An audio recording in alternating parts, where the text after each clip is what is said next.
Ray Leonard, the master of intelligence and charisma. In the 1980s, boxing was not only about power, it was about timing, psychology, and control. No fighter embodied those elements better than Ray Leonard.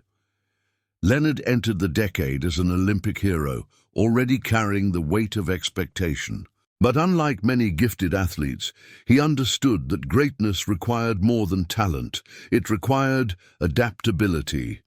Leonard became a multi-weight world champion, holding titles at welterweight, light middleweight, and later even super middleweight. His victories over Roberto Duran, Thomas Hearns, and Marvin Hagler defined an era. Against Duran, Leonard suffered a humbling defeat before reclaiming dominance in the infamous rematch, where Duran famously turned away. Against Hearns, Leonard overcame a broken hand and rallied late to stop one of the most dangerous punches in boxing. And against Hagler, he dared to challenge an undefeated monster and won a controversial but historic decision. Yet Leonard's career was not without collapse.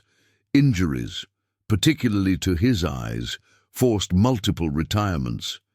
His time away from the ring raised questions about fear, legacy, and timing. Outside boxing, Leonard became a media figure, a spokesman, and later a commentator, embracing a life in the spotlight few fighters navigate successfully.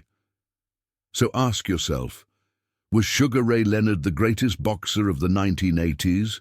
Or the greatest strategist the sport has ever seen? Marvin Hagler, the unbreakable force. If Leonard represented elegance, Marvin Hagler represented inevitability. Hagler's rise was built on frustration, denied opportunities, ignored by promoters, and forced to fight in hostile territory. He developed a mindset of permanent siege. By the time he became undisputed middleweight champion, he had transformed himself into one of the most feared fighters in history. Throughout the early 1980s, Hagler defended his titles relentlessly. His war with Thomas Hearns lasted just 3 rounds, but is widely considered one of the greatest fights ever staged. Violence, precision, and refusal to retreat defined his style. Hagler rarely lost rounds, and arguably never lost a fight until his final bout against Leonard. That decision, still debated decades later, marked both the end of his reign and his relationship with boxing.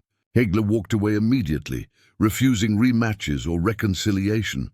Outside the ring, Hagler reinvented himself. He moved to Italy, became an actor, and distanced himself completely from the sport that had shaped and embittered him.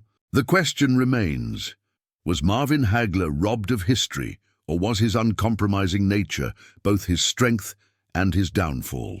Thomas Hearns, the most dangerous man. Thomas Hearns was danger personified. Standing tall with a slender frame and devastating power, Hearns redefined what a puncher could look like. Nicknamed the Hitman, he became a world champion in 5 weight divisions, an achievement that placed him among boxing's all-time greats. Hearns destroyed opponents with frightening efficiency. His knockout of Roberto Duran remains one of the most brutal finishes ever recorded. Yet for all his power, Hearns' career is remembered equally for heartbreak. He lost epic battles to Leonard and Hagler, often after leading or matching them blow for blow. His willingness to engage, rather than protect himself, made him a fan favorite and a tragic figure. Outside the ring, Hearns struggled to escape the shadow of those wars. Fame did not always bring stability, and financial difficulties followed him long after retirement. So consider this. Is Thomas Hearns remembered less for what he achieved or for how much punishment greatness demanded from him? Roberto Duran, the warrior of the streets. Roberto Duran did not fight like a boxer raised in gyms. He fought like a man raised in survival. From the streets of Panama, Duran became a lightweight legend before shocking the world by defeating Ray Leonard at welterweight. His ferocity, body punching, and intimidation were unmatched. Duran won world titles in 4 weight divisions, conquering challenges few believed possible, yet his career also carried contradictions. The infamous rematch with Leonard, where he surrendered mid-fight, stained his reputation but did not erase his greatness. Duran's life outside boxing was turbulent. Fame brought excess, discipline faded, and weight problems plagued him.